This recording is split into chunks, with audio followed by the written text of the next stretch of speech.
All right, I want to talk to you about the big picture here. You know, this show is really made for adults, and that means, if you're going to just casually listen, that's fine, but then don't claim to know what we were talking about. You actually have to engage and listen, because I want to talk to you about the big picture, and it's going to sound like I'm talking about the war with Iran. You might think I'm talking about this, and in some ways I am, but I want to make it clear I am not pushing for or advocating for war, a physical war, with Iran or anybody else. But war is not just coming, it is here. And I mean the kind of war that does not use battleships. Everything in the world will become much clearer if you look at things with different eyes. Not political eyes, not partisan eyes, but if you start looking at things through spiritual eyes, you will realize something very sobering is happening. We are not dealing just with bad policy. Okay, that's how a lot of this started. We were dealing with bad policy. We got lazy. We didn't pay attention to different things. We made wrong choices, and then it just stacked up. And then we thought we were having to reverse all those things. Who are we going to elect to fix all of these things? But we are confronting evil now that is convinced itself that it is righteous. And that combination has always been the most dangerous force in all of human history. So let me start with the war in Iran. People in Washington are talking about Iran as another just geopolitical rival, another regime that we could possibly negotiate, another government, seeking influence. But the regime in Tehran is not just political. The regime in Iran is built on a theological revolution. The clerics that took over in 1979, they didn't just overthrow a government. They built a system designed to export their ideology all across the globe. And what is that ideology produced? Let me talk to you about the actual record in Iran. In Iran, women can be beaten in the street by the morality police for showing too much hair. Young girls have been dragged into vans in prison and tortured. We saw it a few years ago when the woman who was arrested for not wearing her hijab properly was killed in prison. How about the 9-year-olds that they are insisting are cool to marry now a 50-year-old guy? When there's protests in the streets, thousands are arrested. Thousands are killed. Some protesters are executed publicly. Young men have been hung from cranes. Children are imprisoned. Girls assaulted in prison. You have homosexuals that are thrown off roofs or beheaded in the public square. And it's all being done in the name of God. And that same regime has spent decades exporting the violence and this ideology all across the world. They fund Hezbollah in Lebanon. But Hezbollah was in Venezuela. They arm Hamas. They finance militias in Iraq and Syria. They support terror cells across continents. The revolution was never meant to stay in Iran because it is a spiritual battle for them. It is religious. They believe they're welcoming the 12th Imam, the Mahdi, which this one, the 12th Imam, actually comes back after climbing out of a well, and he rules the world and washes the world in blood. They believe that this is the final battle, and they say all of this stuff openly. But here's the part that should concern everybody, because I don't know how many people are here that have been influenced inside our own country, have been influenced by this. I don't know. Do you know? We know there are sleeper networks that apparently have been activated, but we don't know. We know extremist recruitment exists, but we don't know the scope. But let me bring you here to home, here in New York. We were just reminded how real that threat is just over the weekend. 2 Afghan immigrants, young men, whose family came to this country to escape the war years ago, own, I think, a convenience store, live in a nice house. They decided their faith had been insulted, so they built a bomb. It's called the bomb of Satan. Okay? It wasn't fireworks. It wasn't, it was a crude device. Thank God it didn't go off, but it was packed with screws and bolts. According to the FBI, if that thing would have worked, it would have caused more damage in that crowd than the Boston Marathon bombing. Let that sink in for a minute. Hundreds of innocent people on the street, men, women, children, torn apart by metal shrapnel. And why did they do it? In the name of their God. Let me stop here for a second and just say something really clear. No God commands you to murder innocent people walking down the street. No God orders you to do that. Satan does, God does not. That's not faith. That is evil wearing the mask of faith. But here's the really uncomfortable part about all of this. This spiritual blindness, we see it in radical movements overseas, but it's here in the West in a different form. Evil doesn't come, wearing a Nazi uniform. Rarely does it.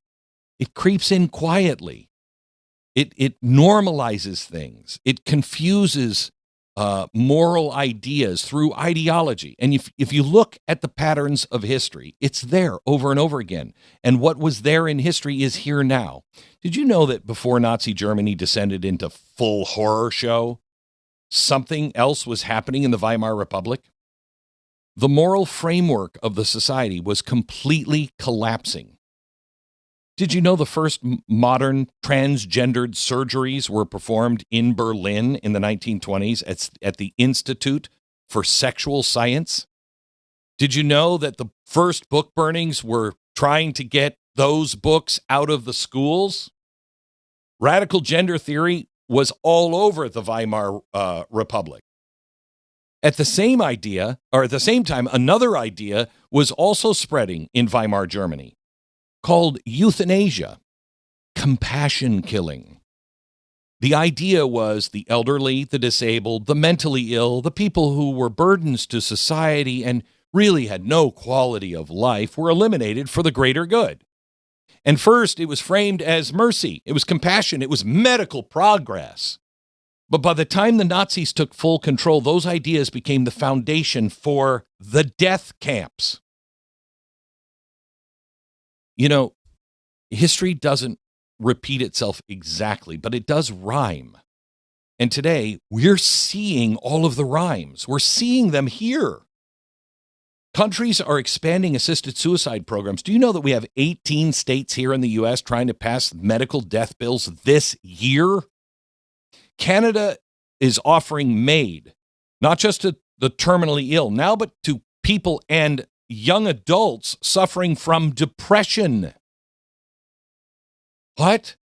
Do you know that they're about to hit 100,000 people? That's more people died from assisted suicide in Canada than in all of World War II. Does that seem like it's rational or right? Debates about whether children can alter their bodies before they're old enough to drive a car don't seem to be real debates. They wouldn't be in a moral and sane society. But we've completely lost our compass. And here's the part that nobody wants to say out loud, because it cuts across all political tribes. Socialism, which, by the way, socialism includes Nazis, known as the National Socialists, Marxism, political Islam. These ideologies seem different on the surface, different language, different slogans, but they're not. Historically, they produce the same outcomes, and historically, they work together for control and suppression and violence and death. It's a death cult. Let me go back to Iran. 1979, Marxist groups helped fuel the revolution against the Shah of Iran. They marched alongside the clerics. The Marxists were the ones that organized the youth and the universities. Sound familiar? And they believed they were building partners in a new future. And the clerics got all of the people that were going into the mosques. And they said, oh, yeah, Marxists, we are one with you. But when the 12 clerics took power, they imprisoned them. They tortured the Marxists. They executed them by the thousands. Because revolutionary movements always eat their allies once they gain power. You know, in the name of God. And that always happens. Which brings us to today in America. We're spiritually blind. The left constantly is pointing to Nazis on the right. And some of those warnings seem to become more and more legitimate. Because extremism exists because people are going spiritually blind. But here's what the left refuses to acknowledge. At the same time they're warning about fascism and Nazis, they're embracing, what's the guy's name who is a Nazi that's running for the Democrat Congress? And they're embracing him. And they're embracing ideologies that historically produce the same brutality. So you got people on the right ignoring the warnings entirely because they're focused on the wrong enemy. And you have it on the left as well. So both sides looking in the wrong direction. Why? Because they're spiritually blind. And meanwhile, evil is doing what it always does. It always captures minds. Evil doesn't begin with violence. It begins with deception, convincing people that cruelty is compassion. You don't have a vaccine, no hospital care for you. That's compassionate. That's cruelty. Convincing people that murder is righteousness. Luigi Mangione, does that sound familiar? Or convincing people that chaos is justice. BLM, burning cities down to the ground. All of these things, this is evil. And once enough people believe those things, once people are believing these lies, the atrocities follow. They always do. Which brings me back to the main point most people miss. This is not a political battle. I was thinking about the Iran war yesterday and what I said to you yesterday, and I feel I failed to really make the real point. I was talking to you about missiles and geopolitical stuff. We're in a spiritual battle, and you cannot defeat evil if you refuse to recognize it. You can't defend our civilization if you abandon the moral foundation that built it. We can't protect our nation if we're spiritually asleep. The Bible tells us put on the full armor of God. You're not fighting flesh and bone. Well, what is the full armor of God? Truth, righteousness, faith, discernment, the gospel of peace, forgiveness, weapons and armies. That's what everybody's talking about today. But the real truth is civilization cannot be saved if it has lost its soul. And history proves it time and time again. So the question is not just about Iran or terrorism or politics. The real question is this: are you awake?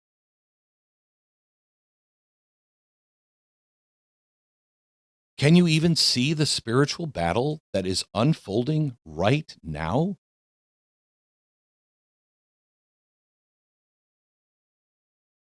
Can you notice that people everywhere, the majority, are pretending, or maybe they're not pretending, they really believe that these are just political disagreements?